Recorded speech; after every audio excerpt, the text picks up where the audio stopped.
कहते हैं शराब और शबाब की लत अगर किसी को लग जाती है तो उसका तो जीवन खराब होता ही है, उसके साथ साथ उसके पूरे परिवार की ज़िंदगी तबाह हो जाती है। नमस्कार, मैं हूं देवनाथ पांडे। तो आज की हमारी इस कहानी में एक बेटी अपने ही प्रेमी से अपने पिता की हत्या करवा देती है और हत्या का वजह जब आप जानेंगे तो आप भी सोचने पर मजबूर हो जाएंगे। दरअसल राजस्थान के कोटा ज़िले में एक सरकारी टीचर हैं जिनका नाम है राजेश मीणा। राजेश मीणा सरकारी टीचर हैं, लेकिन उनकी एक आदत बहुत ज़्यादा ख़राब है। वो शराब बहुत ज़्यादा पीते हैं और शराब के वो पूरी तरह से आदी हो चुके हैं। शराब इतनी पीते हैं कि जितनी तनख्वाह उन्हें मिलती है वो भी कम पड़ जाती है। तो इसके लिए उन्हें आसपास के लोगों से, अपने जानने वाले लोगों से उन्हें उधार लेना पड़ता है। उधार लेकर शराब पीने की वजह से वो कर्जे में डूब जाते हैं और उनकी पहली पत्नी उन्हें छोड़कर चली जाती है, जिसके बाद वो दूसरी शादी कर लेते हैं। दूसरी शादी करने के बाद भी उनका ये आदत छूटता नहीं है और किसी तरह से उनका जीवन यापन गुजरता है और लड़ाई झगड़ा रोज़ाना उनके घरों में होता है। पहली पत्नी से उन्हें एक बेटी थी जिनका नाम है शिवानी, और शिवानी का अतुल नामक एक लड़के से मोहब्बत चल रहा था, अफेयर चल रहा था और इन दोनों के बीच में सब कुछ ठीक चल रहा था। लेकिन राजेश मीणा पहली पत्नी छोड़कर उन्हें चली ज़रूर गई थी, लेकिन वो उसके टच में हमेशा रहा करते थे और कभी कभार उसके घर पे भी जाया करते थे और 2-3 दिन वहाँ पे रुक के अपना बातचीत करके वहाँ से आया करते थे। और ये सब बातें उनकी दूसरी पत्नी को अच्छी नहीं लगती थी, उनकी बेटी को अच्छी नहीं लगती थी कि वो क्यों वहाँ पर जाते हैं। दरअसल इसके पीछे एक कहानी थी। जब वो शराब पीने की वजह से बहुत ज़्यादा कर्जे में आ चुके थे तो उन्होंने सोचा कि पहली पत्नी के नाम पर जो उन्होंने सुल्तानपुर नामक एक जगह पर एक मकान बनवाया था, उस मकान को अगर बेच दिया जाए तो उनका सारा कर्जा तो उतर सकता है और इस कर्जे उतरने के साथ साथ उनके पास इतने पैसे भी आ जाएंगे कि वो आराम से 1-2 साल बैठ के घर पे पी सकते हैं। इसी सिलसिले में वो अपनी पहली पत्नी के पास जाते हैं, लेकिन पहली पत्नी ये करने से मना कर देती है। जाहिर सी बात है कि कोई भी अपने नाम की संपत्ति किसी दूसरे को नहीं देगा, ख़ास तौर से जब उसकी पत्नी उसे छोड़कर चली गई है तो वो क्यों देगी।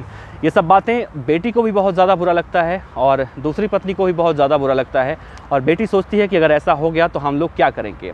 जिसके बाद स्कूल की छुट्टी होती है। छुट्टी होने के बाद राजेश मीणा अपने गाँव में चले जाते हैं, कोटा के अंदर ही ग्रामीण एरिया में, और आराम से वहीं पर रहते हैं। और इधर शहर में, जहाँ कोटा शहर में उनका घर है, वहाँ पर उनकी बेटी अपने प्रेमी के साथ लगातार टच में रहती है और ये दोनों मिलकर एक खौफनाक प्लान बनाते हैं। उनकी बेटी शिवानी कहती है कि अतुल, क्यों ना पापा को मार दिया जाए। अगर हम पापा को मार दें तो हमारी ज़िंदगी बहुत ज़्यादा अच्छी हो जाएगी और जितनी प्रॉपर्टी पापा के नाम पे है वो सब कुछ तो मुझे ही मिलने वाला है। और ऐसे भी पापा शराब के नशे में रहते हैं, शराब पीते हैं, एक न एक दिन सारी प्रॉपर्टी वो बेचकर खा जाएंगे, पी जाएंगे और हमें कुछ नहीं मिलेगा। तो उसका प्रेमी अतुल उसे समझाने के बजाय ये कहता है कि मैं अकेला नहीं कर सकता, मुझे 5 लोग चाहिए और इन 5 लोगों को पैसे देने पड़ेंगे। तो तुम्हारे पास अगर कुछ पैसे हो तो इंतज़ाम करो, फिर मैं इस वारदात को अंजाम देने की प्लानिंग करता हूँ। शिवानी कैसे कैसे करके 50,000 रुपये का इंतज़ाम करती है। 50,000 रुपये में 5 लोग तैयार होते हैं। अतुल अपने 5 साथियों के साथ उस व्यक्ति की हत्या करने की प्लानिंग करता है और ये 5 जून 2022 की घटना है जब ये लोग प्लान बना रहे होते हैं। उसके बाद प्लान बनाते बनाते 15 दिन बीत जाता है और तारीख आती है 25 जून 2022। जब स्कूल की छुट्टी ख़त्म होती है, राजेश मीणा अपने घर से, गांव वाले घर से शहर वाले घर की तरफ निकलते हैं। तो ये जानकारी उनकी बेटी अपने प्रेमी को देती है। प्रेमी अपने 4 साथियों के साथ रास्ते में ही घात लगाकर बैठता है और जैसे ही राजेश मीणा वहाँ पर पहुँचते हैं, उन्हें डंडे, सरिये और ईंट पत्थरों से मारकर उनकी हत्या कर दी जाती है। उसके बाद पुलिस की टीम इन्वेस्टिगेट करती है तो मालूम चलता है, तो जिसको भी ये सच्चाई मालूम चलती है, सबके पैरों के नीचे से ज़मीन खिसक जाती है। लोग सोचते हैं कि भाई अगर इस तरह के औलाद हों या फिर इस तरह के पिता हों तो पूरा परिवार तो तबाह होना तय है, पूरे परिवार की ज़िंदगी इसी तरह से तबाह हो जाती है।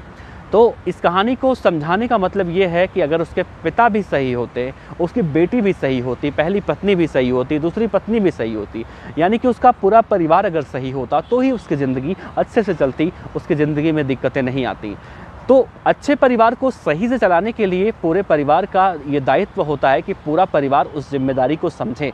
अगर वो ज़्यादा दारू नहीं पीते, ज़्यादा शराब नहीं पीते, अपने परिवार का खर्चा उठाते, अपने परिवार की जिम्मेदारी उठाते, तो उनकी ना तो पहली पत्नी भागती, ना तो उन्हें दूसरी शादी करनी पड़ती और ना ही उनकी बेटी इस तरह से उनसे बगावत करके उनकी हत्या करने का इतना बड़ा क्राइम करती। तो इसमें गलती किसकी है? क्या उस आदमी की, राजेश मीणा की गलती है, या फिर शिवानी की गलती है, या फिर उनकी पहली पत्नी की गलती है? मुझे तो समझ में नहीं आ रहा है गलती किसकी है, लेकिन मुझे इतना तो ज़रूर समझ में आया इस घटना के बाद, हमें हर किसी से सावधान रहने की ज़रूरत है। अगर हम हर किसी से सावधान नहीं रहे तो हो ना हो हमें ऐसा दिन देखना पड़ सकता है। इसी उम्मीद के साथ आप नीचे ज़रूर अपने जवाब दीजिएगा। आपका बहुत बहुत शुक्रिया।